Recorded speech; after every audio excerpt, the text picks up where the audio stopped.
Reminiscing, this is. That's okay. So you were last at the uni 6 years ago. How do you feel being back here? I'm going to give you a one-word answer now. Old. It's been 6 years since I've been back to university, and it's quite interesting actually to see how much it's changed. It's had a lick of paint here and there, but there seems to be new corridors and new doors and stuff. And what I think is quite impressive as well is the fact that they've upgraded quite a lot of the facilities here, which means that it's staying current, which is one of the things that I quite liked when I was here myself. Yeah, great. We wanted to go back to when you were sort of considering your university choice. Did you ever consider leaving Bristol when you were making your university choice, and what made you stay here? Okay. Right. When I was making my university choice, I chose UWE because it was effectively where I was living. I'd lived in Bristol all of my life, and I was very impressed with the perspective of the opportunity of working with companies that were located in Bristol. They had very good media links, I felt. I did look at other places. I looked at a college called Ravensbourne, which I'm not sure if you're aware of, and I also looked at Bournemouth College as well. But I went to university as a mature student, so I was 25 when I started, and I'd just come back from working in London, and I was back with friends and family again, and didn't really want to have another set of upheaval. However, during my time here, I don't know if the tutors know this, but I actually almost left at the end of the first year, and then almost left again at the end of the second year, because I was quite stressed out effectively by some of the restrictions of some of the things that were happening, namely visual culture. So you know who you are, visual culture. So you came here as a mature student, and did you feel that you were at an advantage starting at UWE, having already had, being dabbled in the industry?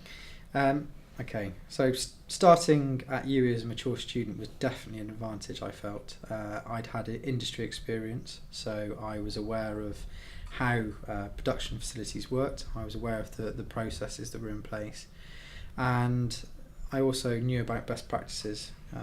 Now that was only particularly within the field of moving image, so I wasn't very well versed in radio, for example, and that's what I really enjoyed about coming to UWE, effectively, was that it broadened my opportunity and my understanding. It was an advantage in the realm of moving image, but I think as well what university is about, it's not just about learning skills, it's about creating contacts, it's about having the opportunity to try stuff and to fail. And I was very lucky because I ended up getting involved with people who were doing quite positive things in terms of filmmaking at the time. And through those, I met other people who I started doing small bits of work for, and through that I ended up getting my first job when I left UWE. So it's all a path and a progression. Yes, it did give me some sort of technical advantage over some other people purely in the first year, I think. But yeah, it was more than that you get from university. What do you feel the pros of studying media at university as opposed to jumping in straight at the bottom as a runner and working your way up? Okay. Should we wait for that van Yeah, to go just actually? Yeah. Was that okay when that van was going past? Oh, I hit the bus, but you can hear him over it, so it's fine. Oh, right, okay. Yeah, when the camera's off, I'll tell you a story about visual culture. Okay. I don't think we have to do that, do we? No, I think we we've don't taken have it to do. off. They've taken it off our course. The other courses have to do it though. But yeah. What is it? I don't even know. I'll tell you when the camera's off. Sound's gone now. Yeah. Okay, yeah. Right, okay, so. Can you repeat the question again? Sorry. Yeah, what do you feel the pros of studying media at university as opposed to jumping in straight at the bottom as a runner? Well, I think there's two options when you start at university. Oh, sorry, let me start again. There's two options that you have when you move into the media world, and I've experienced both of them. There's the opportunity of starting off as a runner, and there's the opportunity of starting through the university route.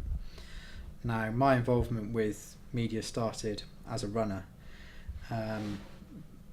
mixed in with being a sort of IT support person. And the difficulty is that you are very, very new, you're very, very wet in terms of understanding how things work and the pressure that's actually involved. And I think that you have to have a certain drive and passion, and that's why particularly they ask people to be runners before they give them responsibilities, because it is a testing time. And but people do tend to do tricks in terms of, I will tell you my tea once, how I like it, and you have to remember that. And it's not because they're being mean, it's because they're effectively seeing how well you can retain information, what sort of processes you put in place to make sure that you manage yourself effectively. The university route is different because you get the opportunity to really explore where you want to go. And I think being a runner as well, you often get pushed into places that you don't necessarily want to be. So I've ended up being an account manager. I don't do any creative work anymore, and that's just my career path. And I think that when you start as a runner, that effectively is what happens. Sorry. It's okay, you're alright. I was trying to rub that in the whole time. Sorry, I've just come off a cold. Me too. It's horrible. That is not good. So yeah, when you're a runner, it's quite different because you end up doing a career path that you don't necessarily set out to do. Whereas I think university gives the opportunity to explore those before you actually go into where you want to settle into.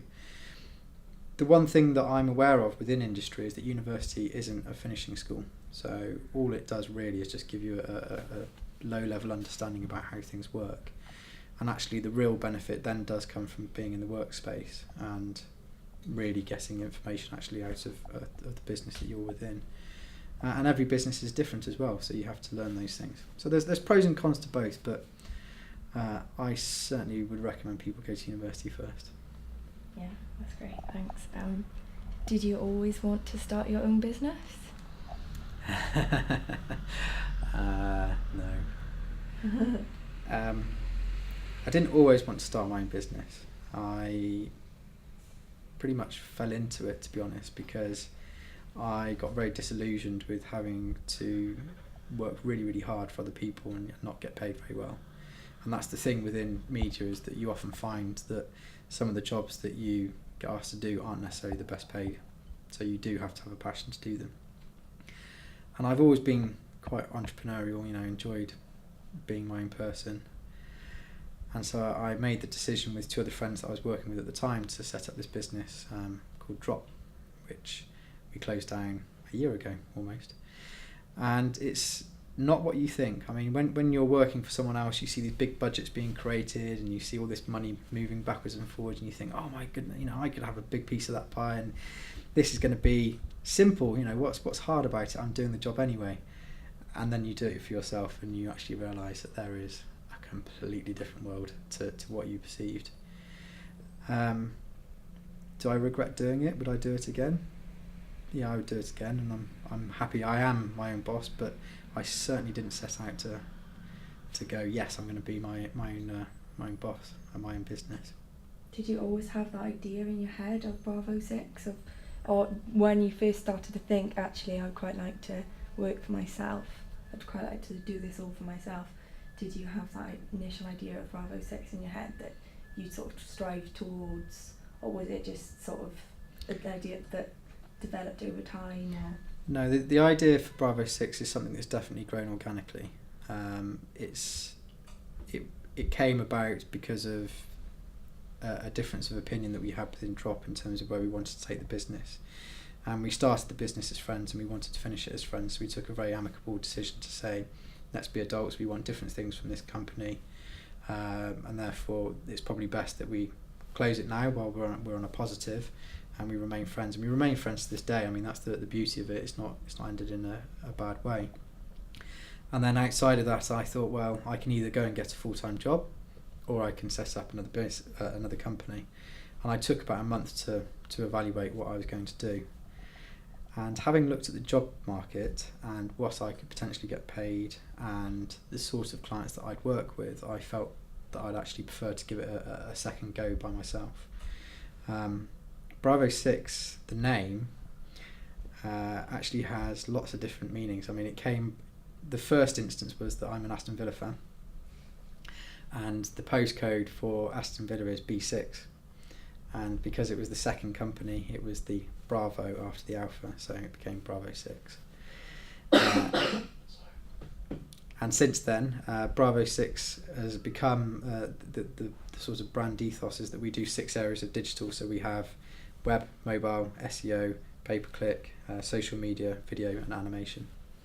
Could you give us a run through of, say, a case study of your typical day in work? Because we're sort of trying to sort of understand, because you do so many different areas, that it's really difficult to understand what you actually do on a day-to-day basis. I don't think I even know what I do on a day-to-day basis. A typical day for me is completely different every day. I mean, there is no such thing as a typical day. I don't do creative anymore. Well, sorry, that's a lie. I tend to do creative tweaking of stuff that other people have done. When I left UWE, I was actually doing visual effects and motion graphics, and that's how I got my first job. And off the back of that, I went into doing project management, because they said, oh, you're good at managing things, do you mind just doing project management? And that's progressed more and more, so now I run my own company. I just really account manage and project manage, so I go out and talk to clients about what they want, come up with creative ideas to help them achieve those, and then employ other people to see those through. So it can be anything from chasing people up on work, trying to find new clients, writing proposals, coming up with creative ideas. A lot of travelling. I'm to and fro London every week, and a lot of very long days and sleepless nights.